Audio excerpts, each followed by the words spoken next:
3.5 कोटीपेक्षा जास्त निधी देऊन पोहळवाडीचा कायापालट केला आहे। उर्वरित विकास कामं लवकरच मार्गी लावू। पंचायत समिती जिल्हा परिषद निवडणुकीत पोहळवाडकरांचं योगदान मोलाचं ठरलं आहे। तुमच्या विकासासाठी मी कटिबद्ध आहे, तुमचा विश्वास सार्थ ठरवू, असे प्रतिपादन आमदार चंद्रदीप नरके यांनी केले। पोहळवाडी तालुका पन्हाळा येथे ग्रामस्थांच्या वतीनं नूतन जिल्हा परिषद सदस्य, पंचायत समिती सदस्य, सभापती यांचा सत्कार समारंभ आयोजित केला होता। त्यावेळी ते बोलत होते। वैयक्तिक लाभाच्या योजना घराघरापर्यंत पोहोचवू असं आश्वासन पन्हाळा पंचायत समितीचे नूतन सभापती रवींद्र पाटील यांनी दिले। तुमच्या कामात नूतन पदाधिकारी कुठेही कमी पडणार नाहीत असा विश्वास गोकुळचे संचालक व कुंभी कासारी बँकेचे अध्यक्ष अजित नरके यांनी व्यक्त केला। यावेळी गटनेते दत्तात्रय खोत, शिवसेनेचे तालुकाध्यक्ष अरुण पाटील, कोतोलीचे माजी सरपंच प्रकाश पाटील, रवींद्र पाटील यांनी मनोगत व्यक्त केली। स्वागत अझरुद्दीन मोकाशी यांनी केले। यावेळी बलिदान मास पाळणाऱ्या मुलामुलींचा शालेय साहित्य देऊन सन्मान करण्यात आला। यावेळी जिल्हा क्रीडाधिकारी अरुण पाटील, जिल्हा परिषद सदस्य वर्षा राणी पाटील, पंचायत समिती सदस्य अण्णासाहेब गायकवाड, अलका काळे, भिकाजी पाटील, प्रदीप भोगले, जयसिंग भोगले, अर्जुन पाटील, संदीप भोगले, एकनाथ कांबळे, आलम शेख, सुरेश चौगले, सचिन पाटील, सौरभ पाटील, संदीप पाटील, सुदाम पाटील यांच्यासह परिसरातील शिवसेनेचे पदाधिकारी व ग्रामस्थ मोठ्या संख्येने उपस्थित होते। निवडणुका आता संपल्या। खऱ्या अर्थानं पोहळवाडी ही दोन्ही गावं सातत्यानं आमच्या संपर्कातली आहेत। आज सातत्यानं माझ्या पाठीमागे विधानसभेच्या 4 निवडणुका झाल्या, आपण ताकदीनं माझ्या मागे उभा राहिला आहे।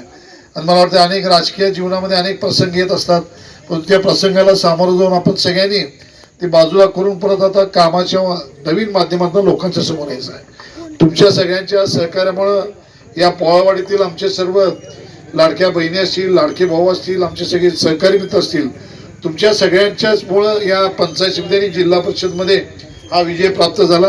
या पंचायत समिती आणि जिल्हा परिषदचं संपूर्ण विजयाचं मी तुम्हाला पोहळवाडीच्या सहकार्य झालं अशा पद्धतीनं मी आज निश्चित तुमचं मी मनपूर्वक आभार मानतो की आपण सगळ्यांनी या निवडणुका लढवत असताना ताकदीनं उभा राहिला। मला वाटतं अतिशय गडबडीच्या मध्ये या निवडणुका जाहीर झाल्या, कमी दिवसाचा कालावधी होता, अनेक प्रसंग जरी आले तरी तुम्ही सगळ्यांनी कामाच्या माध्यमातून केलेल्या विकासाच्या माध्यमातून आपण सगळ्यांनी ताकदीनं आमच्या शिवसेना पक्षाच्या मागे उभारला, त्याबद्दल संपूर्ण पोहळवाडीच्या मनपूर्वक आभार मानतो। मला वाटतं 2009 मी विधानसभेला पहिला उभारलो, ते सगळ्यांनी मला ताकदीनं आपण मदत केली। आणि मला वाटतं त्यावेळी येत असताना मला कल्पना आहे की मी भोगलेवाडीला लग्नाला आलो होतो, सुद्धा त्यावेळी लग्नाला आलो ते विलासांना, हा संदीपचं लग्न होते, संदीप तुझ्या लग्नाला आलो, मग ते साखवावरनं मधनं मला यायला लागलं होतं। मला आठवते जीप खाली मी इथं लावली ती आणि वर जायची सुद्धा अडचण होती। भोगलेवाडी जायला तो चौगलेवाडीचा विषय वेगळाच होता, तिथं लांब होतं। 5 वाड्या आहेत, भोगलेवाडी आहे, चौगलेवाडी आहे, मुसलमान वाडी आहे, पाटीलवाडी आहे आणि आपलं आर्यन समाज आहे, आपला वाडी आहे। या ठिकाणी मग आल्यानंतर पहिल्यांदा मी काय काम केलं असेल तर साखव मंजूर केले, त्याचबरोबर भोगलेवाडीला चौगलेवाडीला जाणारे रस्ते आपण या ठिकाणी केले, मुस्लिम समाजासाठी मुसलमानवाडीला पण रस्ते दिले। या सगळ्या गोष्टी करत असताना वेगवेगळ्या शासनाच्या योजना आपण वापरल्या की ज्या शासनाच्या वेगवेगळ्या योजनांमधून पैसे त्या काळामध्ये 276 280च्या आसपास आपण पैसे आणले। आज ती 10 कोटी वर जातील आता करायचं। रस्त्याचे कटिंग मला वाटतं भोगलेवाडीचं सगळं आपण केलं, गाडी जात नव्हती अशा परिस्थितीत आज चौगलेवाडीपर्यंत गाडी जायला लागली।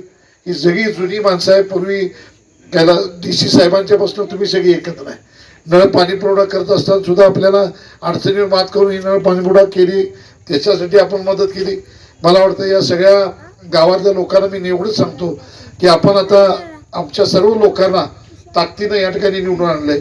मी सगळ्या वाडीच्या लोकांना सांगतो की तुम्हाला कुठं काही कमी पडू देणार नाही।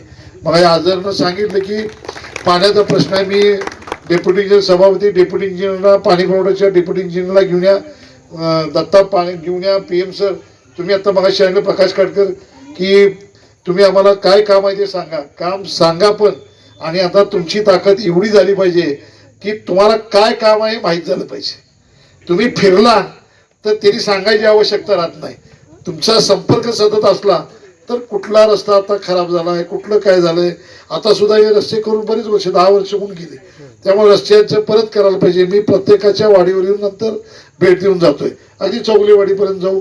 या ठिकाणचा सगळे वेगवेगळे कार्यक्रम आहेत, आणि कुठले तुमच्याकडे निधी लावायचा आहे तो संपूर्ण लावू। पंचायत समितीची एक ताकद वेगळी आहे, पंचायत समितीला निधी फार आला नाही तर आता मला वाटतं 5-10 लाखापर्यंत तुम्हाला काही फंड 15 विभागातले शिल्लक पैसे येतील त्यातले देता येईल 4-5 लाखाचा फंड मिळेल. आता गावं पण भरपूर आहेत. आता एखादा सदस्य किती काम करणार. डीजीसी आहे की चांगल्या पद्धतीनं आपण या ठिकाणी विकास कामाचा फंड वितरित करू. राजकारणामध्ये आणि सामाजिक जीवनामध्ये अनेक अडचणी येत असतात.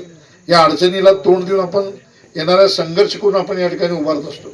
आणि मला वाटतंय आज मी अधिक जास्त बोलणार नाही, परंतु निश्चितपणे पोवावाडी आणि सर्व वाड्यांना या ठिकाणी चांगल्या पद्धतीचा निधी देऊन तुम्हाला कुठलीही कामं तुमची शिल्लक राहणार नाहीत अशा पद्धतीची जी व्यवस्था या ठिकाणी केला जाईल. माझं अधिक लक्ष पोवावाडीकडे राहणार आहे तुमच्याकडे, काही काळजी करू नका. तुमच्याकडे मी मोजकच समजू की मी तुम्हाला सांगितलं माझं अधिक लक्ष पोवाळवाडी गावावरती राहील. तुम्हाला जास्तीत जास्त सहकार्य करायची भावना माझ्यामध्ये असेल. त्या निमित्तानं कुठेही तुम्हाला अडचणीत येणार नाही. कुणाला जर अडचण आली तर चंद्रहीन नरके तुमच्याबरोबर आहे एवढंच या निमित्तानं सांगतो.